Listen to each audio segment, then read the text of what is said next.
Hechos de los Apóstoles, capítulo 4.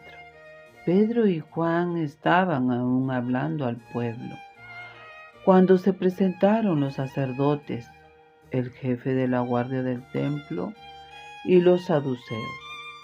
Toda esa gente se sentía muy molesta porque enseñaban al pueblo y afirmaban la resurrección de los muertos a propósito de Jesús.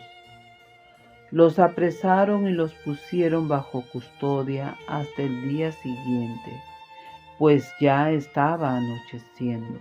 Pero muchos de los que habían oído la palabra creyeron, y su número llegó a unos 5,000 hombres. Al día siguiente los jefes de los saduceos se reunieron con los ancianos y los maestros de la ley de Jerusalén. Allí estaba el sumo sacerdote, Anás, Caifás, Jonatán, Alejandro y todos los que pertenecían a la alta clase sacerdotal. Mandaron traer a Pedro y Juan ante ellos y empezaron a interrogarles: ¿con qué poder han hecho ustedes eso? ¿A qué ser celestial han invocado?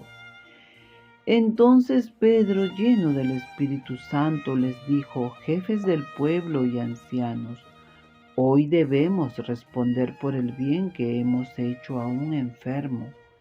¿A quién se debe esa sanación? Sépanlo todos ustedes y todo el pueblo de Israel.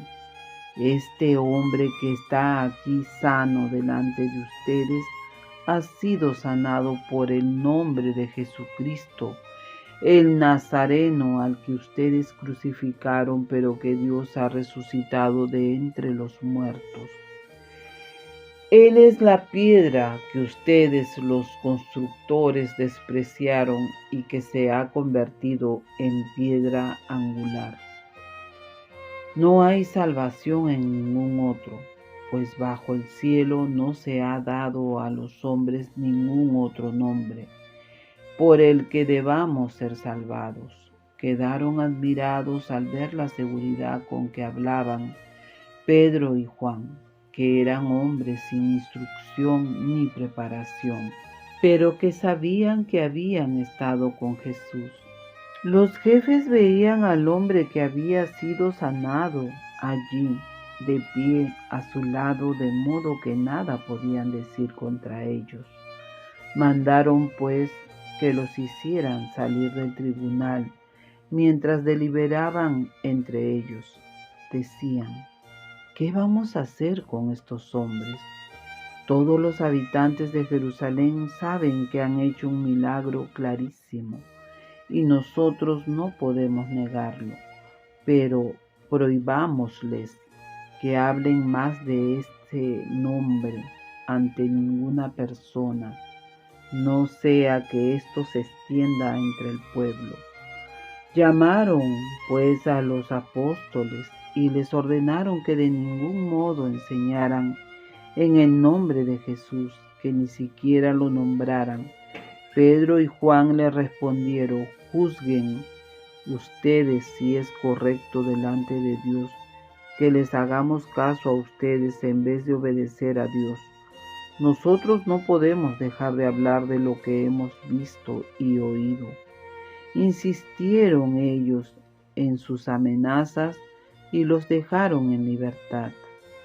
No encontraron manera de castigarlos a causa del pueblo, pues todos glorificaban a Dios por lo que había sucedido, sabiéndose además que el hombre milagrosamente sanado tenía más de 40 años. Apenas quedaron libres, Pedro y Juan fueron a los suyos y les contaron todo lo que les habían dicho los jefes de los sacerdotes y los ancianos.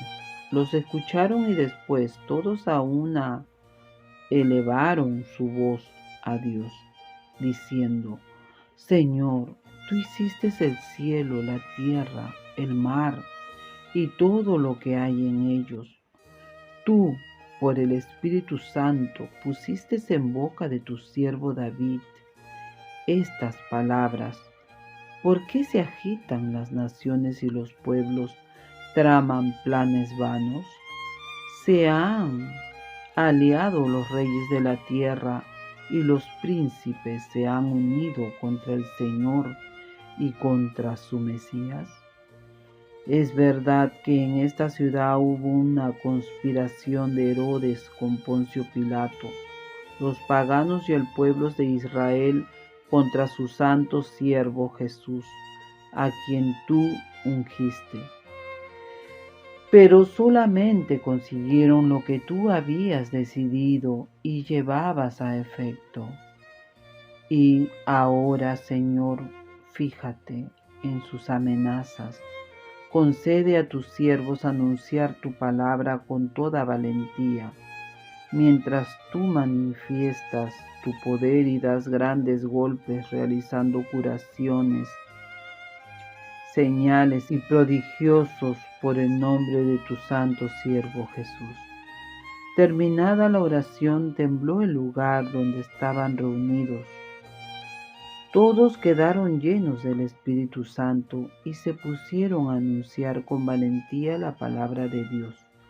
La multitud de los fieles tenían un solo corazón y una sola alma. Nadie consideraba como propios sus bienes, sino que todo lo tenían en común.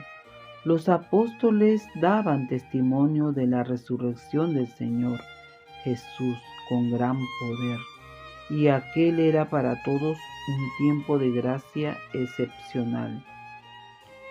Entre ellos ninguno sufría necesidad, pues los que poseían campos o casas los vendían, traían el dinero y lo depositaban a los pies de los apóstoles, que lo repartían según las necesidades de cada uno. Así lo hizo José, un levita nacido en Chipre, a quien los apóstoles llamaban Bernabé, que quiere decir el animador. Este vendió un campo de su propiedad, trajo el dinero de la venta y lo puso a los pies de los apóstoles.